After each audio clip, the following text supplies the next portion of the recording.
Hey guys, it's Ben the Coin Geek at Old Pueblo Coin, and today I have some new purchases I wanted to share with you. We'll take a closer look at some coins I bought, a number of Morgan dollars, and a couple other really cool type coins.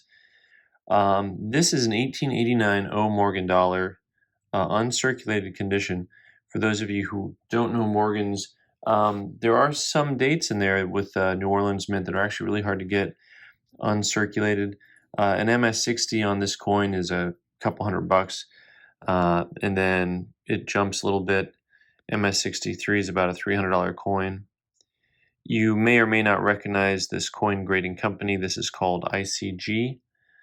I have a couple dealer friends that actually end up getting quite a few ICG coins into stock, and I will say I believe that they're all kind of freshly graded. And to be honest with you, I think the grades are pretty solid. This MS63 coin is a nice uncirculated coin. It actually has a pretty strong strike for the year and the mint mark combination. Lots of times you'll see a huge flat area over the ear. You can still see some flatness on this coin, but overall it's pretty nice. So that's kind of a fun coin, about a $300 coin for you Morgan dollar collectors. Yeah, nice piece overall. Next up, I have an 040 here from in an NGC holder, graded mint state 65. What really stands out, the obverse of this coin is, you got a nice clean cheek, a few contact marks, small marks on there. It has a real gentle golden tone to the edges, which I kind of like when the periphery gets that gold tone look to it. Always something that I enjoy. What's interesting about this coin is the reverse, where it has some pretty unusual mottled toning. Take it or leave it. I know some of you don't like toning, some of you do. And in this toning, it has kind of some darkness to it at an angle, and then whoop, you get it at a different angle here, and you start to see the blues. Hopefully, you don't start to sing the blues. You start to see the magentas and the gold tones. Then the oranges come out, kind of a nice patina. So you got a little color mixed in there. Right now, these guys trade for about $125 to $150. I'll probably price this for about $140 or something like that. Overall, I thought it was a pretty nice coin. Next, I'm going to go with one more dollar before we get into the type coins. And this dollar here, just a lovely Carson City. These older first generation PCGS holders are called Rattlers. And that's why you can hear them rattle like a rattlesnake. If you've never heard a rattlesnake before, it's a pretty eerie thing, especially if you're just walking and and you hear it just kind of pop up around you. That is not fun. But if you see rattlers in the wild at a coin show, usually they're premium coins. This is because of something called gradeflation, where where the older grading standards were tougher than the newer grading standards. You can see just how gem this coin is. The fields are super clean and super satiny. This is a coin that jumps quite a bit in value from MS65 to MS66. It goes from about 320 to about 600. So probably get a little bit over 65 money for this coin. I don't think I'm going to crack it and try to get a 6 out of it, but it's got a great look to it though. Especially when you get a really clean, solid cheek like that, that just pops out. And then that front part of the field in front of the face, that really is a nice coin. All right, so the type coins I got today are really cool. So this is a 1911 Barber Dime, and we're going to take a closer look here.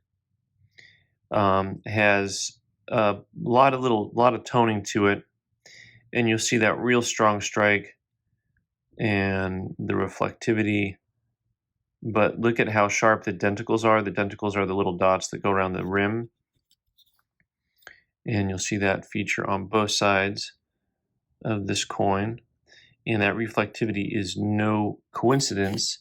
This is a proof coin, proof 64, and the one thing I forgot to look up was the total mintage on this coin. I apologize, but you know, overall, it's a really neat coin and great condition.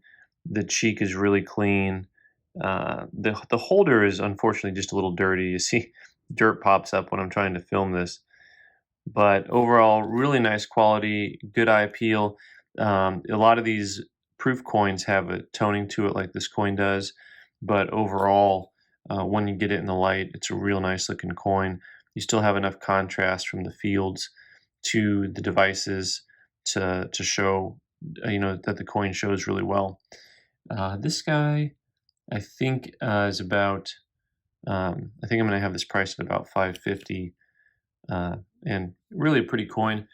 Finally, and for my copper lovers out there, this 1864 2-cent piece. So there's two varieties on the 1864. There's a large motto and a small motto. The small motto is rare. The motto is the "In God We Trust." You can tell, I always look at the D and the O in God. You know, this is the regular motto or tall motto. You can see it's a long line in the center of the D. So that's this portion up here that we're looking at, up in the inside. On the small motto, instead of that being long, it's almost like a little circle. So this guy here, you can see a nice wood grain texture for people who collect copper from the 1860s to the 1950s. Sometimes you get what we call a wood grain finish to it, where it just looks like a nice piece of mahogany. So this coin has that appeal. Also, for people who collect copper coins, the color is very important. So people will pay premiums for color. This coin is graded MS64 red brown. An MS64 might only be a couple $100 or even less. An MS64 red brown, $200 to $300. An MS64 red, full red, is going to be $400. This guy here, I think we're going to price it at about $300. It's kind of an in-betweener. It's got really, really nice color to it. And by the way, the grade is nice too. You see how clean those fields are. It also has the CAC sticker that I know some of you really like the CAC sticker. For those of you who don't know, CAC is a company that looks at coins, and if they agree with the grade, they put their little sticker on it. It's kind of like the old Chinese chop marks that that you see on coins that went over to China in the 1800s. And if a merchant liked the coin as real silver, they'd put their chop mark on it, so everyone in the community knew, hey, this is acceptable silver. So CAC does the same thing. They say, hey, this is an acceptable grade. Anyway, thanks so much for watching. I'm Ben the Coin Geek. You can subscribe by clicking on the little owl button in the corner and watch more videos on the right side of the screen. Thanks so much.